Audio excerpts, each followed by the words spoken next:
Frank Frazetta, the renowned fantasy illustrator, is original and unprecedented in laying the groundwork for the visual aesthetics of fantasy art today.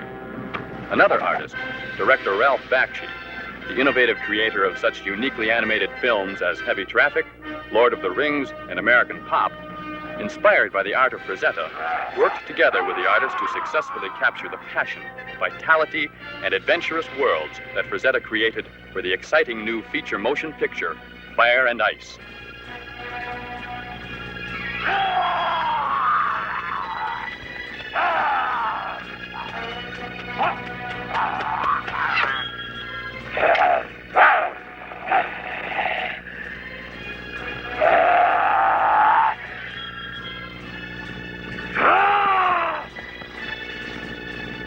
The amazing thing about this animated feature is that it was photographed as a live-action feature first, a technique called rotoscope. This process achieved a heightened reality of movement and action in the animation, even things as subtle as slow motion. Join us now in a demonstration of how this process is incorporated into the making of an animated feature film. A single scene in the movie travels through many departments in the animation studio, beginning with this artist, who has received from the live-action editor photographs of every frame of the action to be used in the film. This key animator is responsible for the first drawings from the photographs, helping to keep continuity and control over the film. His drawings, when approved, move on to the animator for the creation of action. Okay, these are the photostats, the rotoscope photo models of the scene. And as in any animation scene, we look for the poses that will tell the story, overlapping action and follow-through, and then we exaggerate the action and caricature it as we go along. We work with the director in similar manner to the actors, taking the suggestions and building and improving the scenes, working directly with him. This 4-second scene, which is 7 feet of screen footage, may take the better part of a week to make the drawings.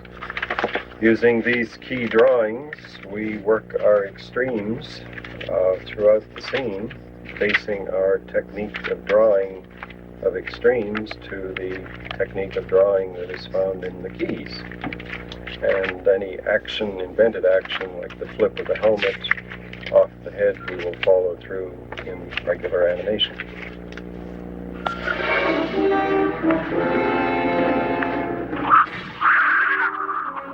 In this wonderful, flexible world, tree limbs on a small soundstage become tree limbs hanging over huge canyons.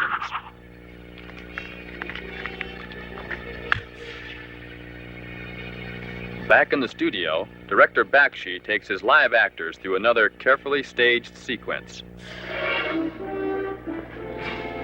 Thin, tubular scaffolding becomes the sides of castle walls.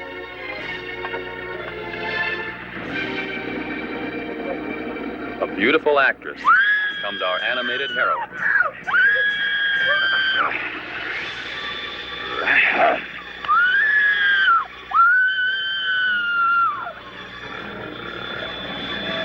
Stuntmen apply their craft vigorously.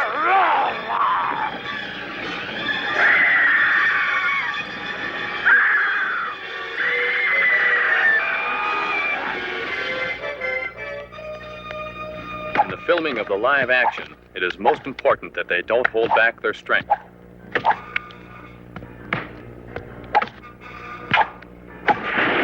Animals are created from cranes that lift men off the ground. These cranes and trucks become the fierce, prehistoric creatures never before seen.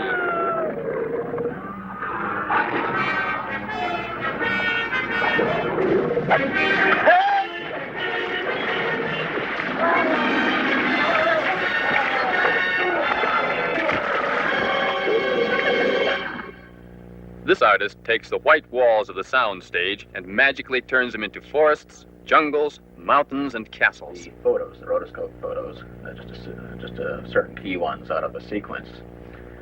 For example, here we have Dark Wolf and Lauren riding into what will become a lost city. Right now they're in a canyon area, but in our reality, this will be a lost city. I give them a direction as to what time of day it is, it's twilight. This area should be left clear here, for although our hero doesn't have anything, doesn't do anything with that area in this particular scene, in the very next scene he walks back through here. The pencil drawings of the backgrounds now have to be transformed into full-color paintings. These two painters have the responsibility to create the mood and final sets that will appear in the animated movie. As far as the actual technique goes, for the most part we use a simple technical procedure. We just start out with a big wide brush and lay the thing in. Very scrubby at first, and then as we went, we'd gradually tighten the strokes down. We had to try to keep the time on each painting very limited because there was a number of paintings to be done, over 1,000 for the film. And then we developed details gradually using smaller brushes and picking out things where the characters would have to register to.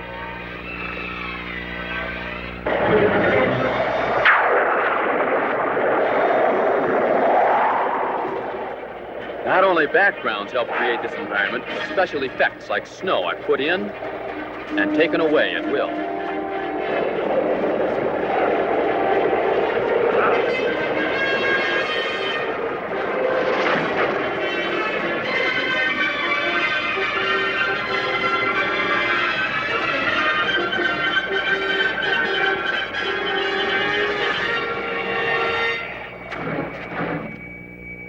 A scene of completed drawings from the animator is transferred from paper to a clear plastic cell by means of a Xerox process.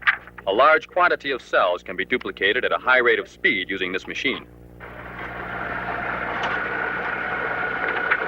And I write each individual cell.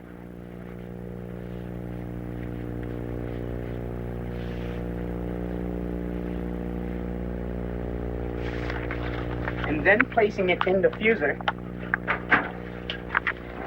which is an ink drying process. I wait a couple of seconds, take out the cell, place it over here. Before the cells can continue on into their painting stage, colors for each of the characters must be selected and standardized for the rest of the production. This color keying takes place in the office of the color modelist. For this scene, I wasn't quite sure as to what the mood was going to be for it, so I made different color setups, as you can see, from a lighter tones of everybody to a little darker and to even darker, almost silhouette here.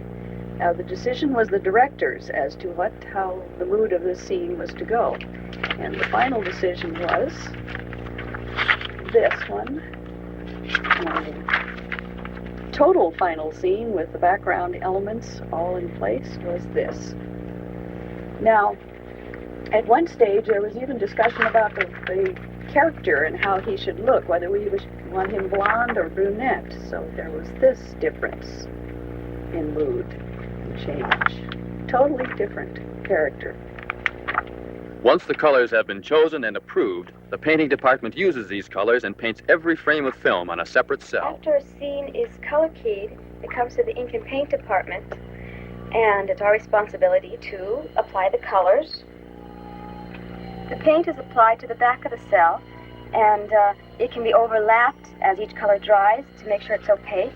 And then, when you turn the cell over, you see the results. Once the painted cells for a scene have been completed, they will be married with their background painting counterpart under the animation camera, resulting in the final piece of film. After slating in, I go to my exposure sheets, which call for these two pieces of animation. Placed on top of my background, which is taped to the table. And with the foot control, I lower the flatten down on the animation. When I see it's nice and clean, I shoot a frame. I have to make sure these are in sequence, or we'll get jumps in the animation, which will show up on the film, and the scene will have to be reshot. The scene's approximately 7 feet long, uses 240 pieces of artwork, and it goes by your eye on the screen in about 5 to 6 seconds. It's going to take me about an hour to shoot it.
This unique and elaborate process you have been watching has resulted in one of the most exciting animated feature films ever made, Fire and Ice.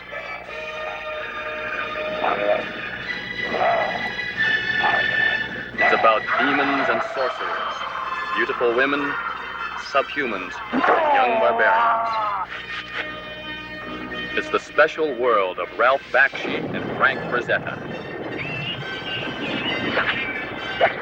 It's the dynamic and spectacular world of Fire